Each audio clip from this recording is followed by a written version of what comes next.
देखें, सरपंच और मुखिया का जो पावर है, जो भी है सरपंच है, आप देखें कि जो भी ग्राम पंचायत है, अब जो पंचायत है उस पंचायत में आप देखते हैं कि सरपंच का चुनाव किया जाता है, खर्च भी किया जाता है चुनाव में। ऐसा नहीं है कि चुनाव कराने में जो खर्च होता है वो किसका होता है, सरकार का होता है। और सरकार खर्च क्यों करती है? एक पंचायत में सरपंच देने का काम, पंच देने का काम है ना, मुखिया देने का काम, ये क्यों सरकार करती है? इसका कारण है। तो सरपंच और मुखिया का जो पावर है, तो आपका इनका जो सवाल है, राहुल गुप्ता जी कह रहे हैं कि सरपंच और मुखिया को पावर देना चाहिए काफी, ताकि लैंड का जो मामला है मुखिया एंड पंच को मालूम होता है कि देखिए यहां पे जब सिविल का भी जजमेंट हो जाता है ना, भी लोग आगे जाते हैं। बहुत ऐसे जमीन विवाद के मामले का जजमेंट स्टोरी जो हम बनाने का प्रयास किए हैं और आगे भी हम जो है उसको लाने का प्रयास करेंगे। तो सिविल के द्वारा केस हारने के बाद भी आगे बढ़ते हैं, हाईकोर्ट से हारने के बाद जो है सुप्रीम में लोग जाते हैं, सुप्रीम कोर्ट भी जाते हैं और वहां से जीतते हैं, वहां से जीत तय होता है। बात आई समझ में? मतलब सिविल भी हार गया, हाईकोर्ट भी हार गया, लेकिन वो सही था, वो सही था और वहां पे सुप्रीम कोर्ट भी गया और वहां से उसका जीत हासिल हुआ। तो इसीलिए अगर ऐसा नहीं है कि सरपंच और मुखिया को कोई पावर नहीं दिया गया, बिल्कुल पावर है, सरपंच और मुखिया को पावर दिया गया है। इतना इलेक्शन करा के फिर क्यों लाया गया? लेकिन आप उसको मानने के लिए जो है एक तरह से ऐसा नहीं है कि अगर सरपंच के द्वारा कोई फैसला दे दिया गया तो अब सामने वाला उसको मान ही लेगा। हाँ, अगर आप उसको मान लिए तो आपका जो है मामला खत्म हो गया, नहीं माने तो आप आगे बढ़िए, उसके ऊपर जाइए। बहुत सारे अधिकारी के द्वारा भी सुनवाई किया जाता है, उसके अलावा जो है आप न्यायालय में जा सकते हैं। तो इसलिए सरपंच और मुखिया का अपना अपना काम है, अपना अपना पावर है और एक तरह से ग्राम पंचायत के विकास के लिए ही और ग्राम पंचायत के जो है विवाद को खत्म करने के लिए ही सरपंच और जो पंच है वो सबका जो है चुनाव कराया जाता है, उसको एक तरह से जिम्मेदारी दिया जाता है अपने पंचायत का। तो अगर मान लेते हैं ठीक है उनके फैसले से आप संतुष्ट नहीं है, तो ऐसा तो नहीं कि संतुष्ट नहीं है, ठीक है सही फैसला हुआ, मान्य है, लगता है कि ठीक है, तो कोई दिक्कत नहीं। का दो परिवार में मान लेते हैं दो व्यक्ति के बीच में विवाद है, अगर सरपंच के द्वारा फैसला कर दिया गया, दोनों को मान्य है तो कोई दिक्कत नहीं, मान नहीं है तो आप आगे बढ़ सकते हैं, उसके लिए आप बाध्य नहीं है। सवाल है, ये पूछ रहे हैं कि सर मैं एक जमीन 2K यानी 18 में जो है खरीदा था, बट वो घर में मेरे पास केवाला है और रसीद भी है 3 साल का, अब जो बेचा है वो निकाल नहीं रहा है, बोलता है निकाल नहीं रहा, टाइटल शूट करेंगे। देखिए सबसे पहले आप जो है ना इससे संबंधित शिकायत सीओ और थाना प्रभारी को कर दें, ठीक है, थाना प्रभारी को भी कर दें और एसडीओ के पास भी आवेदन दे दें कि आपका रजिस्ट्री कर दिया लेकिन जमीन आपको निकाल कर नहीं दिया जा रहा है। देखिए वो उसका मामला है, वो टाइटल शूट करेंगे नहीं करेंगे, रजिस्ट्री का हो गया, दाखिल खारिज हो गया, आपका जो है रसीद आपके नाम से कट रहा है, तो अगर वो निकाल के नहीं दे रहे हैं तो आप उस पे सबसे पहले यहाँ पे आवेदन देने के बाद एसडीओ के पास भी आवेदन कर दें। और ये ठीक है, ये तो बहाना हो गया एक तरह से, उनका टाइटल शूट करेंगे, लेकिन आपने जो संपत्ति बेचा है वो तो आपको देना होगा।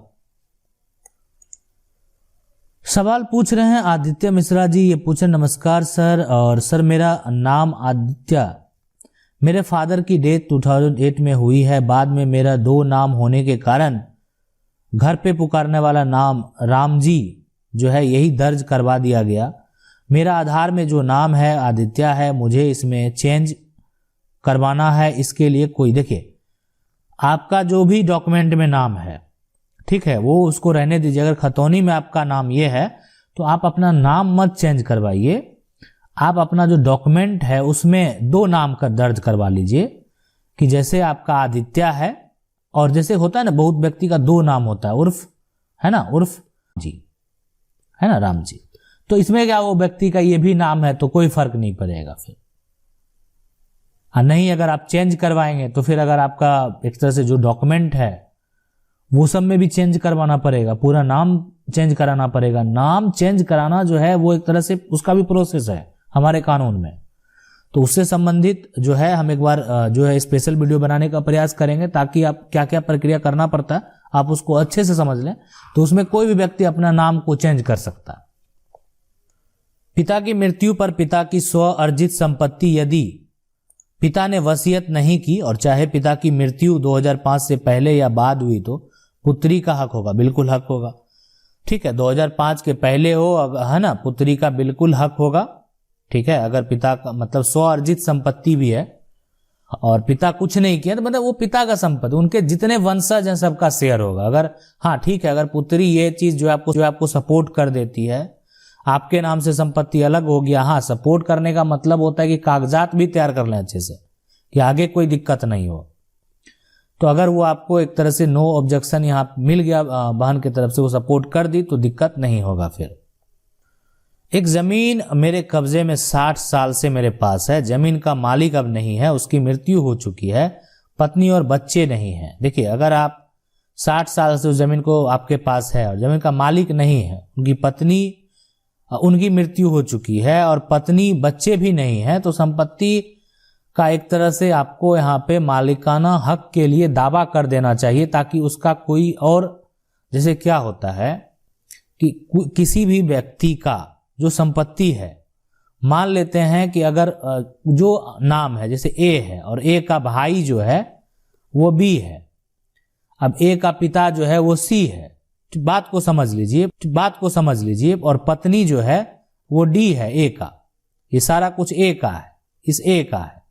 अब ए की मृत्यु हो जाती है, यह पत्नी भी नहीं है, तो उस संपत्ति का अगर ए के पिता जीवित हैं तो पहला उत्तराधिकारी पिता होंगे।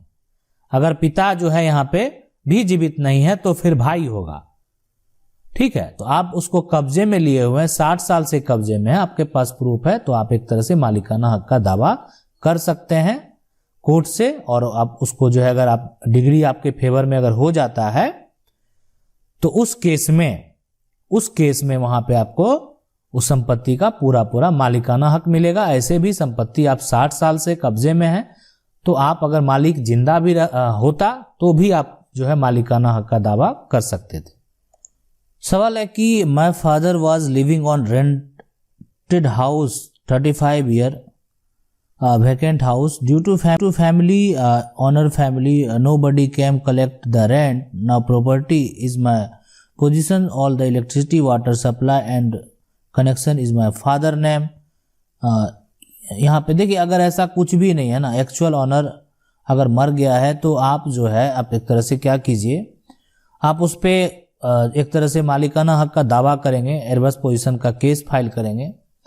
और उस केस में यहाँ पे जो है उसका तो कोई है नहीं, सब कुछ आप ही के पास है और लंबे समय से आप रह रहे हैं, 35 साल से रह रहे हैं, तो उस केस में अगर आपका केस का डिग्री आपके फेवर में हो जाता है तो आपका प्रॉपर्टी भी आपके नाम से ट्रांसफर हो जाएगा। तो बस प्रयास कर लेना, और इसको जो है एक तरह से डेप्थ में समझने के लिए आप एक वकील से संपर्क कर लेंगे, उनको बोलेंगे, बताएंगे कि 35 साल से मेरा कब्जा है। अच्छे वकील को, अब जिनको ऐसा नहीं कि जानकारी नहीं है उनसे आप क्या संपर्क करेंगे, अच्छे वकील का जो है बस समझ लीजिए कि आपका 100% गारंटी है कि संपत्ति आपकी होगी। ठीक है। सवाल है कि सर 2007 में मम्मी के नाम से दाखिल खारिज करने के लिए दिया था, दाखिल खारिज दूसरे गांव में कर दिया, तो जमीन का जो है यहाँ पे लेकिन कर दिया है, थाना नंबर इतना लेकिन इतना डाल दिया है, हल्का जो भी है इतना है। ठीक है, दाखिल खारिज गलत कर दिया, अब हम क्या करें। अब देखिए उसको सुधार के लिए ना, आपको जो है दाखिल खारिज सुधार के लिए आप जो है अनुमंडल में भूमि जो है सुधार के विभाग का कार्यालय है अनुमंडल में, अभी आप दाखिल खारिज का प्रक्रिया आपने अंचल से करवाया, अनुमंडल में जाएंगे, वहां पे जो राजस्व के अधिकारी बैठते हैं उनके पास जो है आप केस फाइल करेंगे उससे संबंधित। ठीक है, फिर वेरीफाई किया जाएगा कि आपके द्वारा जो दाखिल खारिज किया गया, ठीक है, वो किया गया, ठीक है, वो अगर गलत तरीके से किया गया तो सुधार का आदेश दे दिया जाएगा, तो फिर आपका सुधार हो जाएगा। कोई बहुत बड़ा झमेला नहीं है इसमें। सवाल है कि सर जी, सर मेरे परदादा के नाम से खतियान है, ऑनलाइन पंजी 2 में नाम जो है यहाँ पे 2 पे दूसरा का नाम है, वर्तमान भाग फिर संख्या देखने पर भी नाम नहीं है, उसके जगह पे दूसरे आदमी का नाम लिखा हुआ, मतलब है कि उसी के नाम से जमीन आ गया है, मुझे क्या करना चाहिए? खतियान है सबसे पहले, जिसका नाम दर्ज है। अच्छा, सबसे पहले दखल आपने नहीं बताया किसका है। जिसका नाम दर्ज है उस व्यक्ति से जाके अगर आप जो है, अगर देखिए दखल आपका है तब तो सीधा जिसके नाम से अगर वो संपत्ति है आप उस पे एक्शन ले सकते हैं, और यहां पे आप जो है एडीएम के पास जो है आवेदन करेंगे। ठीक है, पहले लेकिन सारा इंफॉर्मेशन आपको निकाल लेना होगा, काहे कि देखिए रजिस्टर 2 जो पंजी 2 है उसका जो भी रजिस्टर तैयार होता है वो डिस्ट्रिक्ट से तैयार होता है और हर अंचल को भेजा जाता है। तो उस केस में जब जो भेजा जाएगा उसी के अकॉर्डिंग उस व्यक्ति का दाखिल खारिज किया जाता है। अब यहां पे आपके पास तो खतियान है लेकिन वहां गड़बड़ी है, तो वहां जो एक तरह से जो भी व्यक्ति अपने नाम से वो करवाया तो किस आधार पे उसका हुआ, कुछ तो आधार होना चाहिए। दखल आपका है तब तो आपको कोई दिक्कत नहीं होगा। हाँ, दखल भी अगर नहीं है तो हो सकता है आपको सिविल न्यायालय का भी सहारा लेना पड़े। आशा करते हैं वीडियो अच्छा लगा होगा। वीडियो अच्छा लगा वीडियो को लाइक जरूर कर दें, चैनल को पहली बार देख रहे हैं सब्सक्राइब करके जो बेल आइकन है उसको जरूर दबा लें। मिलते हैं अगली वीडियो में, तब तक के लिए जय हिंद।